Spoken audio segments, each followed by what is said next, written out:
اولین روش و سنتی ترین روش اینه که میاد این املاکی‌ها فایلاشون رو نگاه میکنید. اگر فایلی داشتن به توافق رسیدید، میرید فایل رو میبینید و یه کمیسیون بهشون میدید، یه اجاره بهشون میدید، یه دونم دپوزیت به اندازه اجاره دپوزیت بهشون میدید و خونه رو میگیرید. اینه که یک پشت پنجره رو نگاه میکنید. پشت هر پنجره‌ای برچسب کرالیک زده بود. شما میتونید شماره‌شو برمی‌دارین، زنگ، البته این واسه املاک، برمی‌دارین، زنگ میزنین، قرار میذارین، میایم میبینین و اگر به توافق رسیدین خونه رو اجاره میکنید.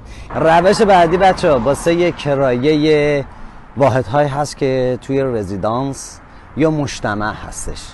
ببینید الان اینجا یه مجتمع هست که همه امکانات داخلش هست. شما میاید میرید مراجعه میکنید به نگهبانی یا گوبنلی اینجا، ازشون میپرسید، میگید آقا من توی این قسمت مثلا یه خونه میخوام. بهشون میگید با نماینده ساختمون یا خونه هماهنگ میکنن و اگر خونه باشه بهتون میدن. روش بعدی و ساده تر استفاده کردن از اپلیکیشن های هست که شما میتونید توی اون اپلیکیشن ها خونه اجاره کنید.